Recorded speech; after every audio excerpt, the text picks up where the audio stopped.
Well, I'm here exclusively with the Champions League winner from 1997 with Dortmund, Steffen Freund, also Europameister, winning gewonnen, the Europameisterschaft with Germany, of course. And this is the day after Dortmund and some hours before, 2 hours before the Bayern game. But let's concentrate on Dortmund, Steffen. What went through your mind when you saw that Dortmund qualified for the final? I really enjoyed the whole game. I'm still surprised at how good yesterday Dortmund played against Paris, with and without the ball. Of course, they created chances, 6 times crossbar on the post. But overall, the performance yesterday was outstanding. And congratulations, and look forward to Wembley. To Wembley, and we'll be there together, Steffen. But PSG, I mean, there was a lot of people saying that they were a bit lucky. They hit the post 6 times. But over 2 games, do you think that it's okay that Dortmund went through? I think in the first game, Borussia Dortmund was lucky because they played really well the first 20 minutes from both halves. And it was really difficult for Borussia Dortmund to create chances and go forward. And in possession, Paris was really strong. But overall, and especially the performance yesterday with a 1-0 at home, you go to Paris and you're not a favorite. Normally you lose and you keep a clean sheet in the end. And then you score the winner on top. So overall, I'm not saying it's deserved, but a really good performance overall from Dortmund. And then, Steffen, you are a Fußballlehrer, you're a coach, you've been coaching around, you've also done the national teams for Germany. And we could see that in the beginning of the game, the way PSG were pressing, there was always space for Dortmund to make their counter-attack. You remember Adeyemi had that big chance again, Donnarumma was saving. Was that also a tactical good game for Dortmund? And I'm speaking of Terzic. It was 2 different games. In the first game, you're at home with your supporters. You're a little bit more under pressure because you have to win the first game. The second game was, I think, a little bit easier for Dortmund. You 1-0 up, you can drop a little bit deeper.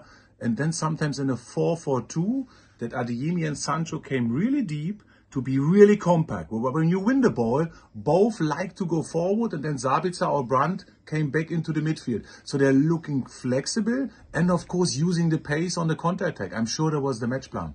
And Steffen, last question, because we have discussed a lot about Mats Hummels when we're all together. Because I started... So you're happy now? Yeah, huh? no. 2 years ago you didn't like him. No, I started 12 years ago. I started with doing that. You said he's slow. Yeah, I said he was slow. And in the meantime, he won in the Champions League and winning the World Cup. But, I mean, he's 35. He is back there. The way he compensates his slowness, because he's a bit slow, but the way he played yesterday, Mats Hummels, I mean, that is sensational. And I know I've been critical too, but last night he was sensational. But that wasn't the only game in the Champions League. I think if you watch the whole Champions League season, one player was always on top of his performance. It was Mats Hummels. Organized the defense and really good with the ball in the build-up. And we don't talk about his outside. Love it.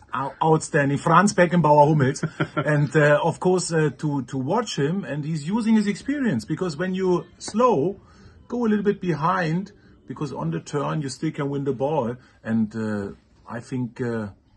what a season for him. And I think for both, for Hummels and Marco Reus, we have to mention now, because he will finish his career now. Would be fantastic if they win the Champions League in Wembley.